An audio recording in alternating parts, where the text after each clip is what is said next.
Bharatiya Janata party को खत्म करना है, राष्ट्रीय संघ को खत्म करना है, तब जाकर बहुजन समाज यहाँ पर हुक्मरान बन पाएगा। तो हुक्मरान बनना है तो बहुजन समाज हमें बनाना पड़ेगा। जो SC ST OBC माइनॉरिटी है उनको हमें एक साथ लाना पड़ेगा, एक प्लेटफार्म पे उनको खड़ा करना पड़ेगा। और इस देश का जो सत्ता है वो सत्ता हमारे हाथ में लेना पड़ेगा। इस देश में जो आज बहुजनों का एक युवा नेतृत्व जो कर रहे हैं, जो बहुजन समाज आज उनके साथ खड़ा है, वो माननीय हमारे एडवोकेट चंद्रशेखर आजाद जी, जो इनको आने वाला समय में इस भारत का हमें प्रधानमंत्री बनाना है। आने वाला समय में इस देश का जब बहुजन समाज का, बाबा साहब का विचारों पर चलने वाला व्यक्ति इस देश का प्रधानमंत्री बनेगा, उस दिन बहुजन समाज हमारा एक संगठित हो जाएगा और संघर्ष करेगा, तब जाकर हम लोग हुक्मरान बनेंगे। कैलाश भाई आप संघर्ष करो,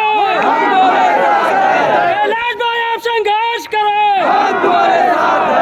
इसलिए आप लोगों को संगठित होना पड़ेगा, एक साथ आना पड़ेगा साथियों, और मिलकर हमें लड़ाई लड़ना पड़ेगा। क्योंकि देख रहे हैं कि आज देश में क्या हालत चल रही है। भारतीय जनता पार्टी जब से 9-10 साल हो गया जो भारत को जो चला रही है, पूरे देश को बेचने का काम कर रही है। RSS और भारतीय जनता पार्टी ये बहुजनों का दुश्मन है, ये बहुजनों का दुश्मन है। आपका हक और अधिकार केवल 3.5% के लोग खा रहे हैं साथियों। इसलिए हमें एक संगठित होना पड़ेगा, एक साथ आना पड़ेगा और आजाद समाज पार्टी को इस देश में सत्ता तक पहुंचाना पड़ेगा, तब जाकर बहुजन समाज का यहाँ विकास हो पाएगा। नहीं तो 3.5% के लोग जैसे 5000 साल से गुलाम है, वैसे आज भी गुलाम रहेंगे, कल भी गुलाम रहेंगे। अगर गुलामी से छुटकारा पाना है तो भाई चंद्रशेखर आजाद, भाई विनय रतन सिंह जी, इनके हाथों को हमें मजबूत कराना पड़ेगा।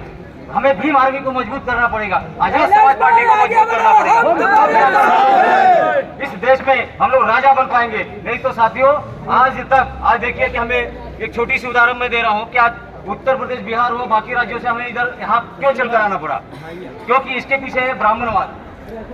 इसका जो कारण है ये मनुवाद है। अगर मनुवाद हम लोग अगर ठीक ठाक मजबूत होते थे तो शायद हम लोग मुंबई शहर में इतने दूर से नहीं आते थे। आज देखो जल जंगल जमीन किसके पास है? तो सारे ब्राह्मणों ने छीन लिया है, वो हमारे यहाँ है, बहुजन समाज का है साथियों। तो फिर से जल जंगल जमीन हमें अपने हाथ में लेना है और इस देश में ब्राह्मणवाद को खत्म करना है। इसलिए मैं ज्यादा न बोलते हुए, क्योंकि इतनी गर्म हो रही है और मेरी तबियत भी ठीक नहीं है, तो मैं आप सब लोग को फिर से दिल से बधाई देता हूँ। और सबसे मैं आह्वान करता हूँ कि आप लोग नाला सोपारा में, पालघर में पार्टी को और संगठन को मजबूत बनाइए, एकजुट रहिए, एक साथ रहिए। कहीं पर भी अन्याय अत्याचार होता है, जुल्म जाति होते हैं, उसके लिए कैलाश ईश्वर आपके साथ खड़ा है। वो दिन हो रहा कोई भी मामला हो,